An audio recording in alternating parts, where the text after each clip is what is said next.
감사합니다. 이동호입니다. 이 젊은 시절 한번 잘못하니까 평생 그놈의 주사파 달고 다녀. 제가 지금 회개한 지가 꽤 됐거든요. 정광훈 목사님 쫓아다니면서 우파된 지도 꽤 됐는데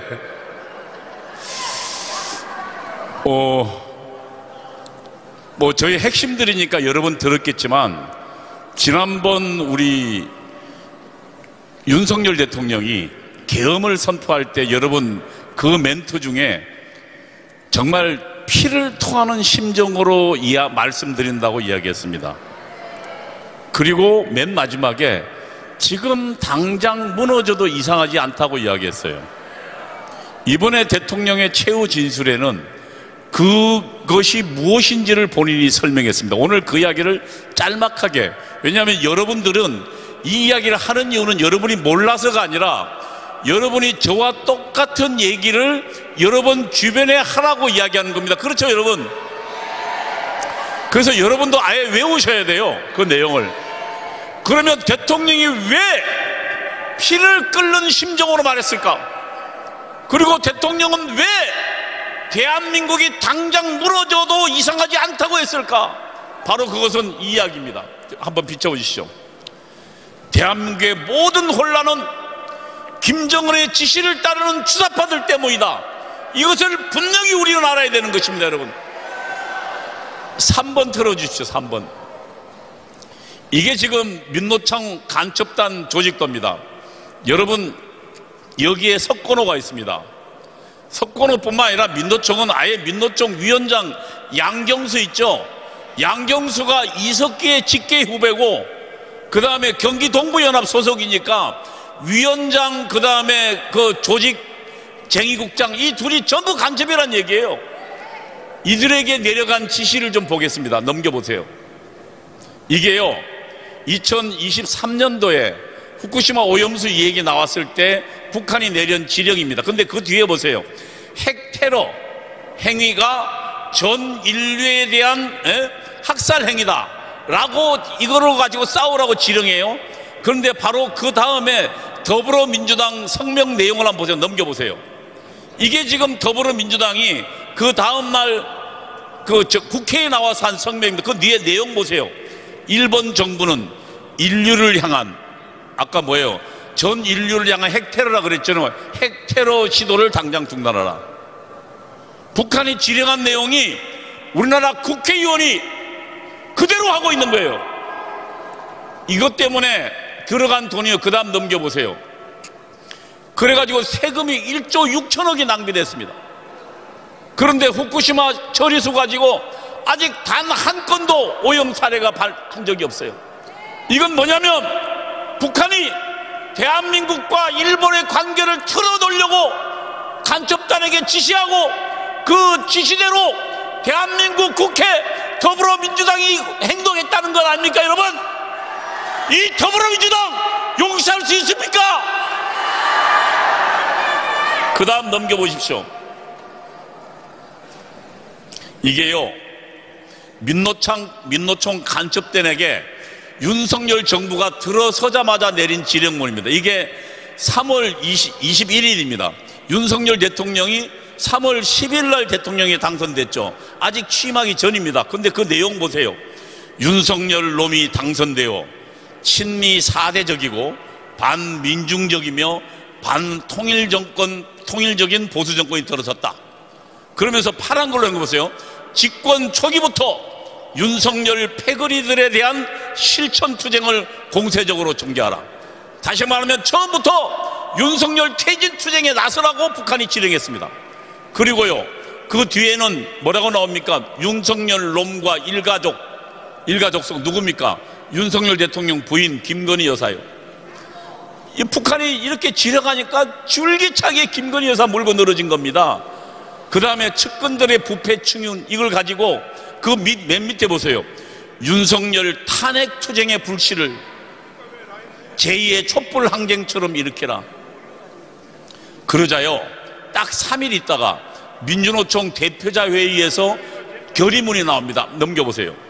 이게 결의문인데요 맨 밑에 보세요. 뭐라고 하냐면 우리는 윤석열 정부 5년 동안 중단 없이 투쟁할 것이다. 뭐를 위해서요? 탄핵을 위해서. 북한의 지령대로, 하나는 후쿠시마로 싸우라니까 더불어민주당 국회의원들이 그 주호대로 하고 있죠. 그 다음에 민노총에게 지시하니까 지금 윤석열 대통령 나오자마자 투쟁하겠다고 하죠.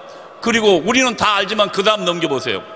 이게요, 이채원 참사가 나왔을 때, 이들이 2023년도니까 11월 달에 나왔을 때요, 그 북한이 낸 지령입니다. 근데요, 저희 때랑 똑같습니다. 20년 전이랑. 뭐냐면 아예 투쟁 구호까지 지정해줘요. 투쟁 구호에 뭐라고 나옵니까?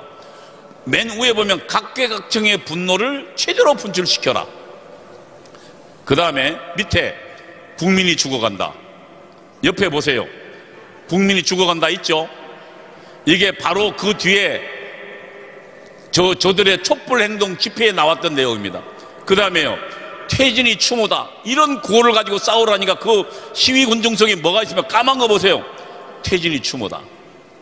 여러분, 이게 지금 현재 대한민국의 실상입니다. 그 다음에 윤석열 대통령이 맨 마지막에 이번 그 헌재 최후 진술에 했던 내용 중에 우리는 그동안 잘 몰랐던 내용이 있습니다. 넘겨보세요. 넘겨보세요. 예, 다음. 예. 이게요, 여러분, 윤석열 대통령이 이 얘기를 밝혔는데 대통령은 알고 있지만 우리는 몰랐어요. 이번에 국방 예산이 0.65% 이번에 더불어민주당이 삭감했거든요. 0.65%는 큰 거 아닙니다. 근데 윤석열 대통령 표현을 빌면 사람 몸 중에 눈만 콕 찍어서 뺐다는 거예요. 여러분, 눈이 없으면 어디로 가지 못하고 활동을 못 하잖아요. 지금 대한민국의 국방 중에 가장 핵심적인 눈과 관련된 것만 딱 뽑았다는 거예요. 그 중에 몇 가지 소개했는데 한번 보세요. 드론. 여러분, 이번 우크라이나 사업에서 보지만 거의 대부분은 드론 가지고 합니다. 이제는 탱크요 거의 힘 못 써요. 드론에서 무기 실어가지고 때리잖아요. 이번에 드론 예산 100억을 책정했는데요, 그 중에 싹 없애버리고 5,600만 원인가요? 5,400만 원 남겼대요. 그러니까 드론 하지 말라는 얘기죠. 북한은 드론으로 지금 우리를 공격하고 있는데, 그 다음에 이지스 하면서 발사하는, 우리는 함에서 공중으로 북한이 만약에 우리에게 그 핵을 해나 미사일을 쏘면 우리는 이지스 하면서 발사합니다. 그 비용을요 119억 5,900만 원을 했는데 5억 남기고 싹 없애버렸어요. 그 다음에 여기 말고도요, 정보 예산 86% 없애버리고요. 이게 뭡니까? 지금 더불어민주당이 한 짓은 간첩들이 한 짓입니다, 여러분. 저들은 지금 대한민국의 안보를 담보로 북한의 편을 들어서 북한이 싫어하는 것만 못하도록 만든 거, 이것이 바로 간첩질 아닙니까, 여러분? 대통령은 그래서 대한민국이 망하지 않으면 이상하다 했던 거고, 그것을 국민 여러분께 피를 토하는 심정으로 알렸던 것입니다. 여러분, 이 대통령의 호소는 바로 어떻게 됐습니까? 내용을 여러분 알지만 짤막짤막하게 제가 말씀드리면, 넘겨보십시오. 대통령에게 내란 프레임이 뒤집어 씌워졌습니다. 그 다음요, 정치인을 끌어내라는 홍장원 메모하고 국회의원을 끌어내라는 곽종근 증언이, 이것이 윤석열 대통령을 내란죄로 몬 결정적인 두 가지 증언입니다. 아시지만 홍장원 메모가 나왔고요, 그 다음에 그 옆에 12월 6일입니다. 곽종근이가 이 박선원 만나가지고 대통령이 정치인을 체포하라고, 정치인을 끌어내라고 했다. 넘겨보십시오. 이 내란 프레임의 기획자는 박선원인데요. 그 다음요, 예, 이 홍장원과 박선원이가 만난 행적이 있습니다. 이 홍장원도 박선원을 만났습니다. 그리고 박선원의 지시를 받았어요. 다음요, 그 다음에 12월 6일 박선원하고 김병주가 곽종근 특전사령관을 찾아갑니다. 12월 6일. 그런데 최근 증언에 따르면 12월 5일 날 이미 우리가 간다고 이야기하고 뭘 물어볼지를 다 이야기했어요. 그럼 여기도 박선원이가 있습니다. 넘겨보십시오. 그 다음에 12월 6일 박선원과 만나서 홍장원 국정원 1차장이 뭐라 그랬어요? 그 명단을 발표했죠. 그리고 명단은 박선원이가 발표했습니다. 근데 그 명단에 뭐라고 했답니까? 여러분, 그 명단은 분명히 있습니다. 계엄을 선포하면 기본적으로 계엄에 반대하거나 주요 정치인들의 동향 파악을 하도록 되어 있습니다. 그러면 지금 여인영 방첩사령관에게 내려간 지시는 정치인의 동향 파악 지시입니다. 그런데요, 최근에 메모 중에 알겠지만 그 안에 가피란 게 덧붙여 쓴 게 있습니다. 다른 사람 필적입니다. 근데 그 내용이 결정탄데요. 거기에 보면 1조, 2조 체포조를 동원해서 정치인들을 구금시설에 구금하라고 해요. 그래서 정치인 동향 지시가 뭐로 바뀌었습니까? 정치인 체포 지시로 바뀐 겁니다. 이걸 가지고 대통령을 내란죄로 엮은 겁니다. 그 다음에 곽종근 증언 가지고 대통령을 뭐로 엮었습니까? 안에 국회에서 회의하고 있는 국회를 끌어내라 했으니까 그걸 가지고 대통령의 내란으로 바꾼 겁니다. 여러분 아시지만 당시에 국회에 몇 명 들어간지 아시죠? 국회의원 190명 들어가 있었습니다. 그리고 국회에 의원들에게 보좌관 한 명당 보통 10명 정도, 의원 하나에 10명 이상의 보좌관이 있습니다. 그러면 이 보좌관들만 쳐도 몇 명 정도겠습니까? 1000명이 우선 훨씬 넘습니다. 그리고 당시에요, 국회 직원들 500~600명 이상 있었고요. 또 일반 좌파 시민단체들 해가지고요, 최소한 그 안에 3~4천 명이 들어가 있었어요. 그러면 특전사 요원은 몇 명 들어가 있었을까요? 15명입니다. 그래서 김용현 장관이 이렇게 이야기했어요. 내가 거기서 내오라는 그런 것은 국회의원이 아니고 그 안에 들어간 특전요원들 빼내라는 겁니다. 그리고 맨 처음에 곽종근 특수전 사령관이 앞에 그 누굽니까? 그 김병주하고 박선원 만나서 이야기할 때도 이렇게 이야기했어요. 김용현 장관이 안에 들어가 있는 요원들을 빼내라. 이게 나중에 헌재에서도 그렇게 되어 있습니다. 그런데 아시지만 이거를 그 후에 이 박선원이가 뭐라는 줄 압니까? 요원을 빼내라는 거를 국회의원을 하고 조용히 말하니까 아예 김병주가 국회의원을 끌어내라 한 것이지요? 라고 물어요. 그러자 곽종근 특수전 사령관이 말을 바꿉니다. 국회의원을 끄집어내라 했다고요. 여러분 15명 가지고 무슨 제조로 3~4천 명 그 안에 들어가 있는 사람들 다 끄집어냅니까? 오히려 특수전 부대들 들어가다가 아예 걔들한테 뭡니까 그 불 끄는 걸로 아예 그냥 그 분무기로 맞아가지고 접근도 못했잖아요. 누구 말이 사실인 것 같습니까, 여러분? 제가 알기에는 김용현 장관의 말이 사실인데, 그러면 이것을 가지고 내란으로 조작한 것이 바로 박선원이라는데 여러분 제 의견에 동의하지 않으세요? 최근에는 이것이 다 이제 들통이 났습니다. 아시지만 홍장원 메모 한번 볼까요? 홍장원 메모. 홍장원 메모가 지금 그 메모에 가필한 사람이 필적 감정을 해보니까 박선원 글씨체라는 겁니다. 여러분 이렇게 조작됐습니다. 그리고 그 조작으로 대통령 감옥에 들어가고 그 다음에 대통령의 지시를 따랐던 정치인들 전부 다, 아니 그 군인들 전부 감옥에 들어가 있습니다.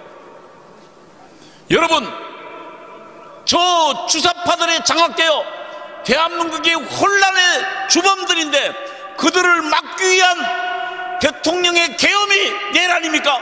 아니면 대통령의 이런 정당한 계엄 선포를 내란으로 몬 저들이 내란입니까? 여러분 저는 저 이재명과 박선원 저들이 바로 내란이고 반란 세력이라고 생각합니다. 여러분 이제 얼마 남지 않았습니다.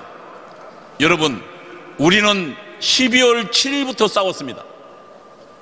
전국이 언론이 대통령을 전부 계엄으로 내란으로 몰고 아예 방송이 24시간 대통령 내란 숙이라 볼 때 정광 목사님과 여기 있는 우리들이 목숨 걸고 싸웠습니다, 여러분.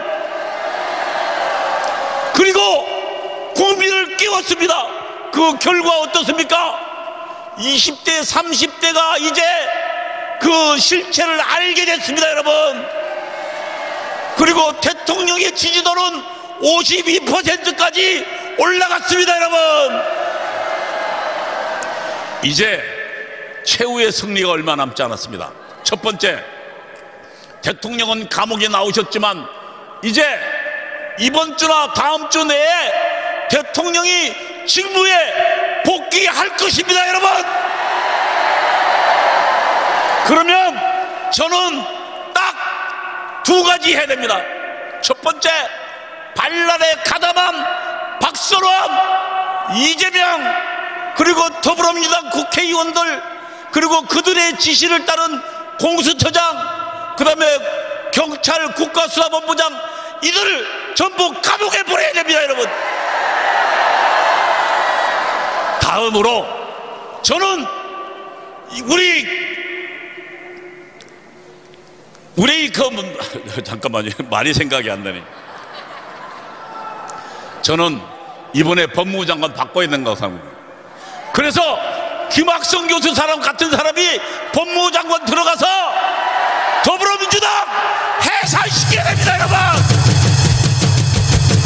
190명 전부 집으로 돌려보냅시다. 맞습니다. 저는 그것이 우리의 국민혁명 완성이라고 생각합니다. 감사합니다.